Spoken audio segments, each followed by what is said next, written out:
जावा सीखने के लिए हमारे चैनल लर्न कोडिंग को सब्सक्राइब करें। हाय गाइस, आज का हमारा टॉपिक है एक्सेप्शन हैंडलिंग। जावा के मोस्ट इम्पॉर्टेंट टॉपिक्स में से ये भी एक है।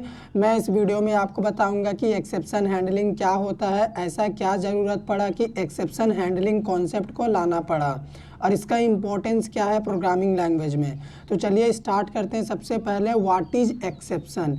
एक्सेप्शन क्या होता है आपको सबसे पहले वो पता होना चाहिए। An exception is unexpected, unwanted, abnormal situation that occurred at runtime called exception। अगर आपसे कोई पूछ देना है एक्सेप्शन क्या होता है तो आपको सिंपली बोलना है exception is nothing but unexpected.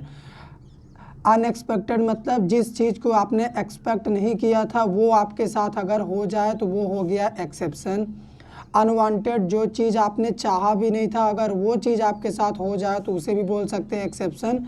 Abnormal situation मतलब ऐसा सिचुएशन जिसे आज से पहले इस तरह का सिचुएशन आपने फेस नहीं किया था, वैसा सिचुएशन अगर आपके सामने आ जाए तो उसे भी आप बोल सकते हैं एक्सेप्शन।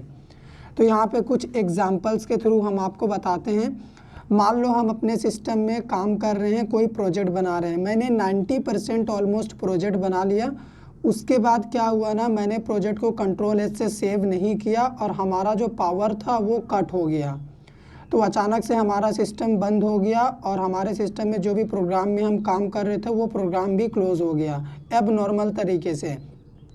तो यहाँ पे हमारे सामने एक एक्सेप्शन आया, उसका नेम हम दे सकते हैं पावर कट एक्सेप्शन। तो अगर एक्सेप्शन को हैंडल नहीं किया जाएगा तो क्या होगा कि आप जो भी काम कर रहे होंगे वो काम आपका तुरंत क्लोज हो जाएगा, वहीं पे टर्मिनेट होगा जहाँ पे एक्सेप्शन आएगा और उसी काम को आपको फिर से बाद में रीस्टार्ट करना पड़ेगा। तो इस एक्सेप्शन को हमने हैंडल नहीं करा तो ये प्रॉब्लम आ गया, फिर से हमें प्रोजेक्ट बनाना पड़ेगा। अभी मान लो एक और मैं आपको एग्जांपल देता हूँ। मान लो हमारा एक ग्रुप है जो कि टूर में घूमने के लिए जा रहा है, ठीक है। अचानक वहाँ क्या हुआ कि हम जब पहुँचे 2-3 दिन हमने घूमा, उसके बाद हमारे ग्रुप का एक मेंबर बीमार हो गया अचानक से। तो अनएक्सपेक्टेड अनवांटेड सिचुएशन आ गया हमारे सामने जिसकी हमने उम्मीद भी नहीं की थी। वो मेंबर बीमार हो गया तो हमारे सामने इल एक्सेप्शन आ गया, ठीक है। तो अगर इस एक्सेप्शन को भी हम हैंडल नहीं करेंगे तो अभी जो मेंबर का तबीयत ख़राब हुआ है आगे चल के ना, मान लो ये इसका तबीयत ख़राब हुआ है तो आगे चल के इसकी हालत और भी बिगड़ सकती है। तो एक्सेप्शन को हैंडल नहीं किया जाएगा तो आपको बहुत दिक्कत हो सकती है आगे चल के। एक और एक्सेप्शन का एग्जांपल हम आपको दिखा देते हैं। यहाँ पे सिर्फ हम एक्सेप्शन की बात कर रहे हैं, ठीक है। मान लो यहाँ पे हम एक फ़ाइल अपने सिस्टम में ओपन करना चाहते हैं अपने जावा प्रोग्राम के ज़रिए। हम अपने जावा प्रोग्राम के ज़रिए किसी भी फाइल के डेटा को रीड करना चाहते हैं अपने कंसोल में। जैसे ही हमने अपने प्रोग्राम को एग्जीक्यूट कराया हमें एक एक्सेप्शन मिला। एक्सेप्शन क्या था? फाइल नॉट फाउंड एक्सेप्शन, ठीक है। इस तरह का एक्सेप्शन हमें मिला। इसका मतलब हम जिस भी फाइल को डेटा को रीड करना चाहते थे अपने प्रोग्राम के थ्रू वो फाइल अवेलेबल ही नहीं है सिस्टम में, तो इस तरह का एक्सेप्शन आएगा। तो एक्सेप्शन तो हमने आपको बता दिया, अगर इसे हैंडल नहीं करेंगे तो क्या होगा आपको मैंने ये भी बता दिया। लेकिन अभी आपको ये जानना चाहिए कि what is exception handling. Exception handling क्या है, क्यों एक्सेप्शन को हैंडल करना चाहिए। In exception handling we should have an alternate source through which we can handle the exception. Exception handling में हमारे पास एक ऐसा अल्टरनेट सोर्स होना चाहिए जिसके थ्रू हम आए हुए एक्सेप्शन को हैंडल कर सकें। जैसे हमने पहले एक्सेप्शन में आपको बताया, हमने सिस्टम में काम किया, 90% प्रोजेक्ट बना लिया, उसके बाद पावर कट हो गया और हमारा प्रोजेक्ट क्लोज हो गया, हमने सेव नहीं किया था। तो इस एक्सेप्शन को हम चाहते तो हैंडल कर सकते थे अगर हमारे पास पावर बैकअप होता। अगर वो 2 मिनट का भी बैकअप देता ना तो हम अपने प्रोजेक्ट को सेव भी कर लेते और अपने सिस्टम को एकदम अच्छे से शट डाउन करते। जैसा पहली बार अपने से क्लोज हो गया था एब नॉर्मल तरीके से, अभी हम इसे नॉर्मल तरीके से शट डाउन करते। तो यहाँ पे हम पावर कट एक्सेप्शन को हैंडल कर सकते थे जो आया था हमारे पास। ये पावर कट एक्सेप्शन था जो आया था, तो हमारा प्रोजेक्ट क्लोज हो गया था। तो अगर हमारे पास पावर बैकअप रहेगा तो हम क्या करेंगे, अपने प्रोजेक्ट को सेव भी कर लेंगे और इस एक्सेप्शन को हमने हैंडल भी कर लिया। अब जब दोबारा हमारा पावर कम होगा तो क्या होगा कि हम यहाँ से आगे काम स्टार्ट करेंगे। ये नहीं कि हम स्टार्टिंग से काम स्टार्ट करेंगे। एक्सेप्शन को हैंडल करने का यही पर फ़ायदा होता है कि अगर आप एक्सेप्शन को हैंडल करेंगे तो आपका जो नॉर्मल फ्लो है प्रोग्राम का वो लास्ट तक कंटिन्यू रहेगा, आपका प्रोग्राम लास्ट तक सक्सेसफुली एग्जीक्यूट करेगा। फिर चाहे एक्सेप्शन रहे या ना रहे, अगर आपने एक्सेप्शन को हैंडल किया है तब। सेकंड एक्सेप्शन मैंने आपको क्या बताया था, हम टूर में घूमने गए हैं, हमारे टूर का एक मेंबर बीमार पड़ गया, बीमारी का एक्सेप्शन आ गया, ठीक है। ये मान लो बीमार पड़ गया, तो अगर मान लो हम मेडिसिन लेके चलते, हमारे पास मेडिसिन होता तो हम अपने इस मेंबर को मेडिसिन दे देते तो ये ठीक हो जाता। मतलब हम इसको भी हैंडल कर सकते थे मेडिसिन दे के, ठीक है। डॉक्टर्स को दिखा के हम इसे बचा सकते थे, इसकी तबीयत को ठीक कर सकते थे। तो ठीक करना ज़रूरी होता है, अगर ठीक नहीं करेंगे तो हालत बिगड़ सकती है। तो एक्सेप्शन को हैंडल करना कंपलसरी होता है, अगर हैंडल नहीं करेंगे तो आपका प्रोग्राम वहीं पे टर्मिनेट कर जाएगा जहाँ पे एक्सेप्शन आएगा। उसके बाद हमने एक और एक्सेप्शन आपसे बात की थी, उस एक्सेप्शन का नेम हमने बोला था फाइल नॉट फाउंड एक्सेप्शन। ये एक्सेप्शन हमने आपसे डिस्कस किया। तो अगर मान लो फाइल नॉट फाउंड एक्सेप्शन तब आएगा जब फाइल अवेलेबल नहीं रहेगा। मान लो फाइल अवेलेबल नहीं है और हमने एक्सेप्शन को अगर मान लो सक्सेसफुली हैंडल कर लिया है, ये मान लो हमारा फाइल है, ठीक है। और मान लो ये फाइल नॉट फाउंड एक्सेप्शन आया है लेकिन हमने अपने एक्सेप्शन को हैंडल कर लिया है, तो फाइल के ना रहते हुए भी हमारा प्रोग्राम सक्सेसफुली लास्ट तक एग्जीक्यूट करेगा और हमें एक मैसेज भी देगा फाइल अवेलेबल नहीं है तो किस वजह से नहीं है, अगर आप जो भी मैसेज देना चाहें तब। तो एक्सेप्शन में क्या होता है कि मान लो जैसे यहाँ पे पावर कट एक्सेप्शन आया, इसको हैंडल नहीं करेंगे तो सारा काम आपको स्टार्टिंग से करना पड़ेगा और जैसे ही एक्सेप्शन अकर होगा आपका काम वहीं पे बंद हो जाएगा। और मान लो इसी एक्सेप्शन को हम यहाँ पे हैंडल कर देते हैं, पावर बैकअप मान लो मेरे पास 2 मिनट का था, तो उसी 2 मिनट में हम अपने प्रोजेक्ट को सेव करते, सिस्टम को शट डाउन करते, उसके बाद में जब पावर आता था हम वहीं से आगे काम स्टार्ट करते। तो हैंडल करने का फ़ायदा क्या है आपको पता चल गया होगा। तो अभी चलिए हम आपको प्रोग्राम के ज़रिए एक्सेप्शन और एक्सेप्शन हैंडलिंग का मैकेनिज़्म बताते हैं, वहाँ पर आपका डाउट क्लियर होगा। ये तो रियल लाइफ एग्जाम्पल था। मान लो हमने यहाँ पे एक सिंपल सा क्लास बनाया, क्लास ए। इस क्लास ए के अंदर अपना ये हो गया मेन मेथड। मेन मेथड के अंदर हमने लिखा इंट ए इक्वल 10 कॉमा बी इक्वल 0, उसके बाद सी। अगली लाइन में हमने क्या किया, C equal A divide B यहाँ पे कर दिया। उसके बाद हमने system dot out dot print LN में सी को प्रिंट करा, मेन की बॉडी क्लोज, क्लास की बॉडी क्लोज, ठीक है। तो देखो इस प्रोग्राम का जब एग्जीक्यूशन स्टार्ट होगा तो यहाँ से होगा, तो ये हो गया नॉर्मल फ्लो। यहाँ पे जैसे ही हमारा जेवीएम प्रोग्राम को एग्जीक्यूट करते हुए पहुँचेगा ना, वो देखेगा ए का वैल्यू 10 है, बी का वैल्यू 0 है, मतलब आप किसी भी इंटीजर नंबर को 0 से डिवाइड करने की कोशिश कर रहे हैं।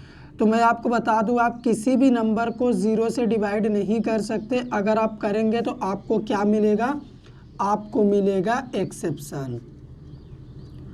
तो जैसे ही यहाँ पे डिवाइड बाय 0 एक्सेप्शन अकर हुआ ना, इसके बाद हमारा ये लाइन एग्जीक्यूट नहीं करेगा। इस लाइन के बाद जितना भी कोड लिखा होगा वो एग्जीक्यूट नहीं करेगा। एक्सेप्शन यहाँ पे मिला तो यहीं पे हमारा प्रोग्राम टर्मिनेट हो जाएगा।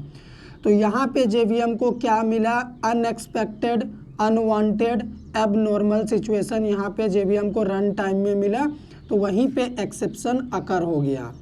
तो अगर इस एक्सेप्शन को हम हैंडल नहीं करेंगे ना, तो ये प्रोग्राम कभी एग्जीक्यूट नहीं करेगा, कभी कंप्लीट एग्जीक्यूट नहीं करेगा।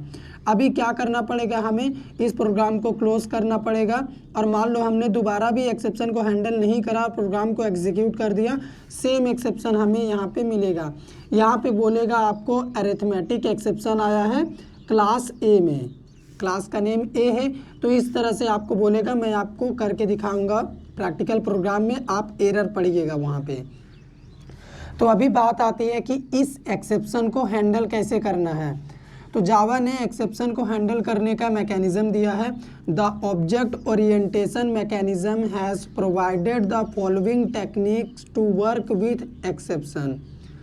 आपको बहुत सारे टेक्निक दिए गए हैं एक्सेप्शन से निपटने के लिए, एक्सेप्शन के साथ काम करने के लिए। पहला होता है ट्राई कैच, सेकंड होता है थ्रो थ्रोज और लास्ट में फाइनली। तो जब भी प्री डिफाइंड एक्सेप्शन होगा, प्री डिफाइंड एक्सेप्शन के केस में आप ट्राई कैच यूज़ करेंगे। और मान लीजिए आप खुद का अपना यूज़र डिफाइंड एक्सेप्शन ऑब्जेक्ट बना रहे हैं और खुद थ्रो करना चाहते हैं, तब आप थ्रो और थ्रोज कीवर्ड यूज़ करेंगे। और मान लो आपके पास कुछ ऐसा लाइन ऑफ कोड है जिसे आप चाहते हैं कि एक्सेप्शन रहे या ना रहे, वो कंपलसरी एग्जीक्यूट होना चाहिए, तब आप फाइनली ब्लॉक अपने प्रोग्राम में एग्जीक्यूट करेंगे। क्योंकि फाइनली ब्लॉक ऐसा ब्लॉक होता है एक्सेप्शन रहे ना रहे ये एग्जीक्यूट करता ही है। तो अभी हमारा जो ऊपर में प्रोग्राम था ये वाला प्रोग्राम, चलिए हम इसमें एक्सेप्शन को कैसे हैंडल करेंगे वो मैं दिखाता हूँ। तो यहाँ पे मैं ट्राई कैच मैकेनिज्म यूज़ कर रहा हूँ अपने इस प्रोग्राम में एक्सेप्शन को हैंडल करने के लिए, ठीक है। आप इनका भी यूज़ कर सकते हैं। तो सबसे पहले अपने क्लास का नेम, क्लास नेम ए है, ये हो गया अपना मेन मेथड। और सेम वेरिएबल यहाँ पे भी रहेगा, ऐसा नहीं कि हम यहाँ पे कुछ और बना देंगे। ए में 10, बी में 0, सी रहेगा।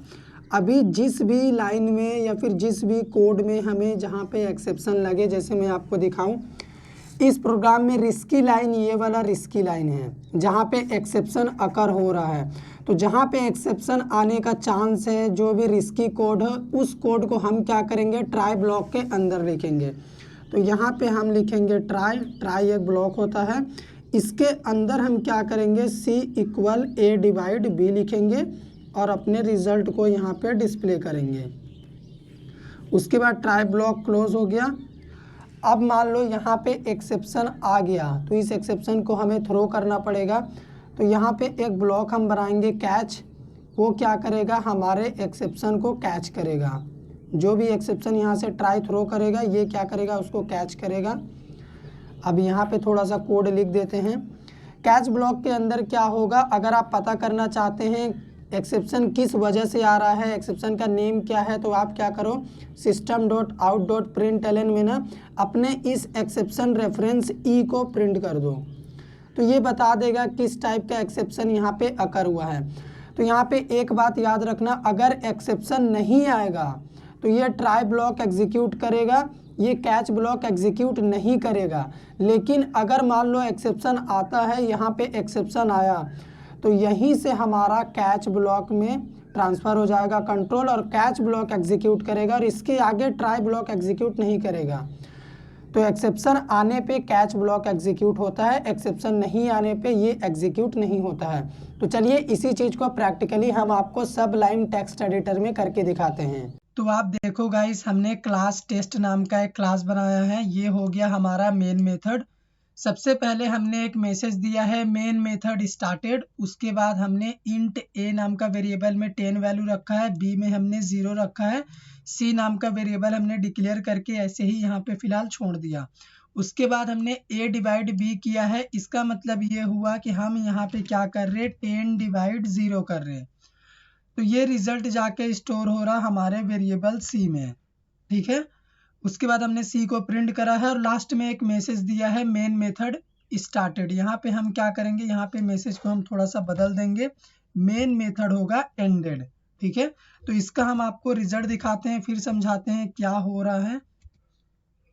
तो देखो प्रोग्राम कंपाइल हो गया सक्सेसफुली। अब इसे हम रन करेंगे तो यहाँ पे देखो मेन मेथड स्टार्टेड हमारा ये वाला मैसेज प्रिंट हो चुका है जो सबसे पहले हमने दिया था। उसके बाद आप देखो exception in thread main thread में एक्सेप्शन आया है। आपको मैं बता दूं जावा के हर एक क्लास में एक थ्रेड होता है, उस थ्रेड का नेम होता है मेन, और ये मेन थ्रेड का ही रिस्पॉन्सिबिलिटी होता है मेन मेथड को कंप्लीट एग्जीक्यूट कराना। तो क्या बोल रहा है आगे, Java dot lang dot arithmetic exception divide by 0 at test dot main test dot Java 9। Line number 9 पे जहाँ पे हमने नंबर को 0 से डिवाइड किया है वहाँ पे एक्सेप्शन आ रहा है अरिथमेटिक एक्सेप्शन। तो ये जो अरिथमेटिक एक्सेप्शन है ये एक क्लास है जो कि जावा के लैंग पैकेज में है, इसीलिए java.lang.arithmetic एक्सेप्शन यहाँ पे बोल रहा है। और बोल रहा है कि आप डिवाइड बाय जीरो नहीं कर सकते, ये एक्सेप्शन का नेम इन्होंने मैसेज एक शो करा है।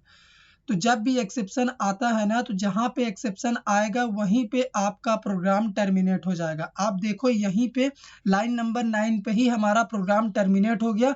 उसके बाद ना ही हमारा ये रिजल्ट डिस्प्ले हुआ, सी को हमने प्रिंट करा, और ये वाला मैसेज भी नहीं आया मेन मेथड एंडेड।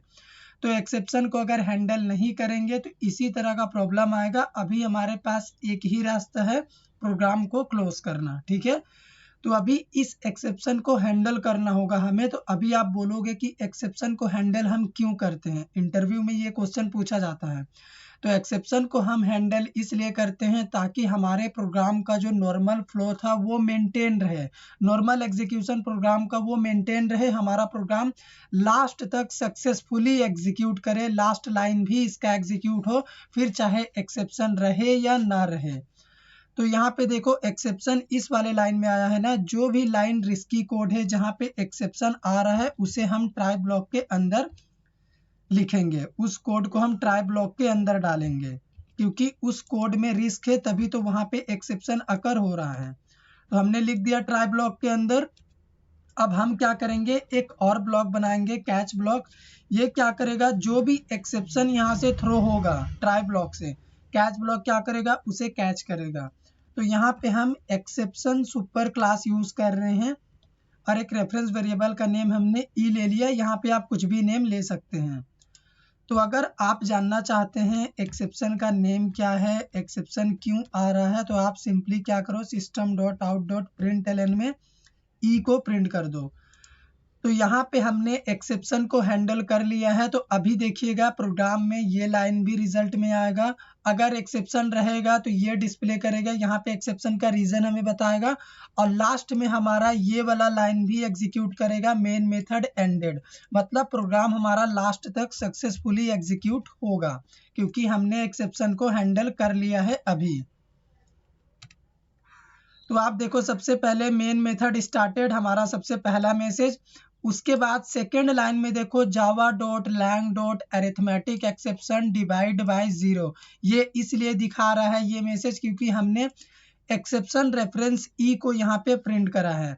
उसके बाद मेन मेथड एंडेड, ये वाला मैसेज भी यहाँ पे डिस्प्ले हुआ है। इससे ये साबित हो जाता है कि जब भी हम एक्सेप्शन को हैंडल करते हैं तो हमारा प्रोग्राम लास्ट तक सक्सेसफुली एग्जीक्यूट करता है। तो यहाँ पे आप अपने मनपसंद का भी मैसेज दे सकते हैं, जो आपकी मर्जी है। जैसे हम देना चाहते हैं can not divide by zero, ठीक है, ये हमारा मैसेज है, तो हम यहाँ पे दे सकते हैं। तो इस मैसेज को कोई भी पढ़ेगा तो वो समझ जाएगा कि हम जीरो से डिवाइड नहीं कर सकते। अभी आप देखो main method started, can not divide by zero जो हमारा मैसेज है, यहाँ पे एक्सेप्शन आया, जंप किया हमारा कर्सर कैच ब्लॉक में, can not divide by zero message चला, उसके बाद लास्ट में मेन मेथड एंडेड हुआ। तो ये जो एक्सेप्शन आ रहा है ये अरिथमेटिक ऑपरेशन को परफॉर्म कराते समय आ रहा है। तो अरिथमेटिक ऑपरेशन के लिए जावा में एक्सेप्शन का एक स्पेशल क्लास है, उस क्लास का नेम है अरिथमेटिक एक्सेप्शन, ठीक है, ये क्लास का नेम है। मैं आपको बता दूं इससे पहले जो लिखा हुआ था ना एक्सेप्शन, ये एक्सेप्शन सुपर क्लास है एक्सेप्शन हैंडलिंग का। किसी भी तरह का एक्सेप्शन आप थ्रो करेंगे ये हैंडल कर सकता है, क्योंकि ये सुपर क्लास है, एक्सेप्शन क्लास है। लेकिन यहाँ पे हमें पता है अरिथमेटिक एक्सेप्शन आया है, तो हम क्या करेंगे, हम अपने पर्टिकुलर एक्सेप्शन का नेम यहाँ पे शो कर सकते हैं, अरिथमेटिक एक्सेप्शन। ये अरिथमेटिक एक्सेप्शन जो क्लास है ये सिर्फ और सिर्फ अरिथमेटिक एक्सेप्शन को ही हैंडल करेगा, कैच करेगा। तो अभी आप रिजल्ट देखिएगा, रिजल्ट में कोई डिफरेंस नहीं आएगा। यहाँ पे देख लो हमारा सेम रिजल्ट डिस्प्ले हो चुका है। तो एक्सेप्शन जो होता है वो रन टाइम एरर होता है, वो रन टाइम में अकर होता है, अनएक्सपेक्टेड अनवांटेड सिचुएशन होता है, जो कि हमारे प्रोग्राम को आने पर टर्मिनेट कर देता है अगर हम एक्सेप्शन को हैंडल नहीं करेंगे। अगर ट्राई कैच ब्लॉक एग्जीक्यूट करके हम एक्सेप्शन को हैंडल करते हैं तब हमें कोई दिक्कत नहीं होगी, ठीक है। उम्मीद करते हैं आपको एक्सेप्शन हैंडलिंग का कॉन्सेप्ट समझ में आ गया होगा। अगर समझ में आया हो तो वीडियो को लाइक करिए, शेयर करिए, चैनल पे नए हैं चैनल को सब्सक्राइब कर दीजिए।